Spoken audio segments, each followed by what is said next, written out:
তুমি যদি হচ্ছে জীবনে কোনোদিন পত্রিকা দেখে থাকো আর কি, মানে নিউজ পেপার আর কি, ধরো হচ্ছে এই কালের কণ্ঠ, চালের কণ্ঠ বা সমকাল বা হচ্ছে এই যে প্রথম আলো, দ্বিতীয় আলো, চতুর্থ আলো, 19তম আলো, যেই আলোই দেখো না কেন, ধরো আমরা দেখে ফেলি কুইকলি আসলে, সেটা হচ্ছে ধরো প্রথম আলো ধরো নিউজ পেপার বা কিছু একটা, তাহলে মেইন নিউজ পেপার একটা ফ্লেভার পাওয়া যাবে। এবং সেটাতে গেলে তুমি দেখতে পারবা নিউজ পেপারের মধ্যে কী আছে, কোনো একটা জিনিস ওরা অনেক বড় করে লিখে রাখছে, ধরো আমাদের এটার দরকার নাই। এখানে দেখো পত্রিকার মধ্যে তারা, আচ্ছা টাকা পয়সা চাচ্ছে, আর এবারটা টাকা পয়সা পরে দিতে পারবো, আগে এটা দেখা। এখানে কি আছে তুমি দেখো যে এই প্রথম আলো লেখাটা অনেক বড় করে আছে, এইটা একটু সবচেয়ে হেডলাইন দিনের খবর, এটা আরেকটু বড় করে আছে। আবার এগুলো হচ্ছে একটু কম বড় হেডলাইন, এর জন্য একটু ছোটো করে আছে। এগুলো আবার আরও কম বড় হেডলাইন, এর জন্য আরও ছোটো করে বলা আছে। তার মানে তোমার এই একটা নিউজ পেপারের মধ্যে যে জিনিসটা সবচেয়ে বড়, এটা হচ্ছে বড় হেডলাইন, তারপরে হচ্ছে মাঝারি হেডলাইন, তারপরে পুস্কা পুস্কা হেডলাইন, এইরকমভাবে হচ্ছে হেডলাইনগুলোকে ওরা সাজায় রাখতেছে। এটা শুধুমাত্র প্রথম আলো যে নিউজ পেপারে থাকে বিষয়টা এরকম না, বরং ওয়েবসাইটে গেলেও তুমি এই জিনিসটা অনেক দেখতে পারবা। ধরো আমরা আমরা এই উইকিপিডিয়াতে আসলাম, দেখো যে এইটা অনেক বড় করে লেখা আছে, এটা আবার একটু কম বড় করে লেখা আছে, নিচে গেলে হচ্ছে আর একটু কম আকারে লেখা আছে। এইটার সাইজ আর এটার সাইজ কিন্তু সেম না, আবার এটার সাইজও সেম না। তার মানে এই কোনো একটা ওয়েবসাইটের মূল যেই হেডলাইন, ওই জিনিসটা তুমি যদি একটু বড় আকারে দেখতে চাও, তাহলে তুমি লিখবা হচ্ছে হেডিং। তো তুমি যদি দেখো আমরা এখানে যাই, এখানে গিয়ে ধরো আমরা উপরের দিকে কোনো একটা হেডিং লিখি, এবং হেডিং যে শব্দটা আমি বললাম, এই হেডিং শব্দটা শুরু হয়েছে এইচ দিয়ে। এবং আমি এটাও বলছি যে হেডিং অনেকগুলো হয়। এই যে আমরা এই ওয়েবসাইটে সাক্ষাৎ দেখলাম যে সবচেয়ে বড় একটা আছে প্রথম আলোর মতো, তারপরে হচ্ছে কম বড় আছে, মিডিয়াম বড় আছে, এইরকম টোটাল হেডিং আছে 6টা।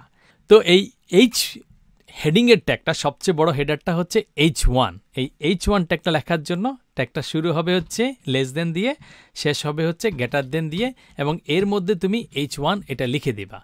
একইভাবে এটা যখন হচ্ছে শেষেরটা লিখতে যাবা, সেটাও শুরু হবে লেস দেন দিয়ে, আবার শেষও হবে হচ্ছে গ্রেটার দেন দিয়ে। এর ভিতরে তুমি H1 একই জিনিস লিখবা, আর শুরু আর শেষের মাঝখানে কি হবে, একটা স্ল্যাশ দিয়ে দিবা। এখন তুমি চাইলে এখানে কিছু লিখতে পারো, ধরো এখানে তুমি বাংলাদেশ লিখে দিলা, যে বাংলাদেশ সবচেয়ে বড়, এটাকে সেভ করে তারপরে তুমি হচ্ছে ব্রাউজারে চলে গেলা। আমাদের কাজ হচ্ছিল তখন ধরে সেকেন্ড ওয়েবসাইটে, এটাকে রিলোড করলে দেখবা সব লেখার মধ্যে এই বাংলাদেশ কথাটা অনেক বড় আছে, সবচেয়ে বড় হচ্ছে বাংলাদেশ। এগুলো বোল্ড টোল্ড এর কাছে কিছুই না, তার মানে সবচেয়ে বড় হেডিংটা হচ্ছে H1। তুমি যদি হচ্ছে তারপরে 1 থেকে 6 পর্যন্ত টোটাল থাকে 6টার মধ্যে সবচেয়ে বড়টা লিখছো, তারপরটা কি হবে, H1 এর পরেরটা কি হবে চিন্তা করো তো, একটু চিন্তা করলে বুঝতে পারবা। H1 এর পরের ছোটটা হবে H2। তো তুমি চাইলে ধরে ধরে এরকমভাবে H2 লিখতে পারো, যে আমি একটা ট্যাগ লিখলাম, এটা শুরু হলো H2 দিয়ে, আচ্ছা তারপরে ধরো তুমি শেষ করে দিলা। এরপরে যদি তুমি করতে যাও, তোমাকে এই ভিজুয়াল স্টুডিও কোড কিছুটা হেল্প করে দিবে। দেখো আমি কিন্তু পুরোটা লিখি নাই, আমি শুধু স্টার্টিংটা লিখছি। ও কিন্তু জানে যে আচ্ছা আমি এটা করতে চাচ্ছি, এই জন্য সে তোমার এটার ক্লোজিং যেটা ট্যাগটা আছে এটাও তোমাকে দিয়ে দেবে। সো তুমি যদি কোনো HTML ট্যাগ লিখতে চাও, স্পেশালি ভিজুয়াল স্টুডিও কোডে, ধরো তুমি ট্যাগের নামটা লিখলেই হইলো H2, এরপর তুমি যদি এন্টার মেরে দাও অথবা ট্যাবে চাপ দাও, কিবোর্ডের এন্টার বাটন তো চিনো, ওই এন্টার বাটনে চাপ দিলে সে ফুল ট্যাগটা তোমাকে লিখে দেবে। এই যে লেস দেন, ট্যাগের নাম, গ্রেটার দেন, লেস দেন এবং লেন্স কাটা পিছনের অংশ। এরপরে ধরো হচ্ছে বাংলাদেশের ভিতরে ছোট আছে কে, ঢাকা, ঢাকা তুমি দিয়ে দিলা।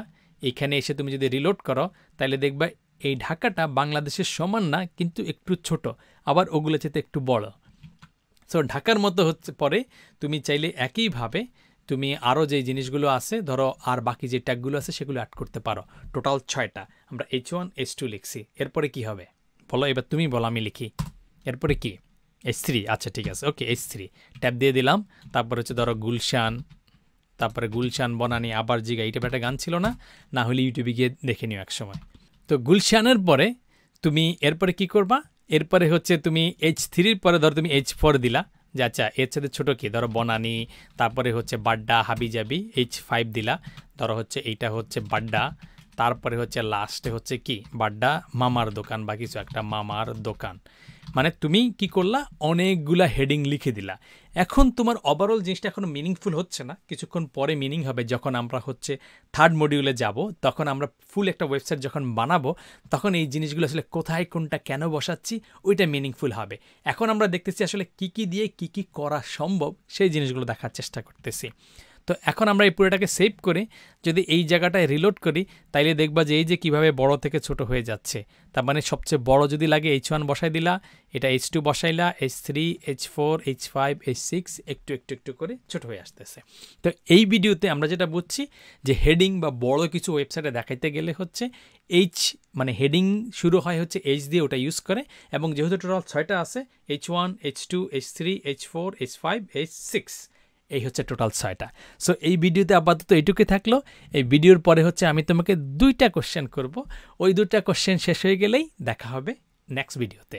ঠিক আছে, খুব সিম্পল। কিন্তু এই ভিডিওটা যদি তুমি ঠিকমতোই দেখো তাহলে কোশ্চেনটা তুমি অবশ্যই পারবা। এবং দেখা হচ্ছে নেক্সট ভিডিওতে।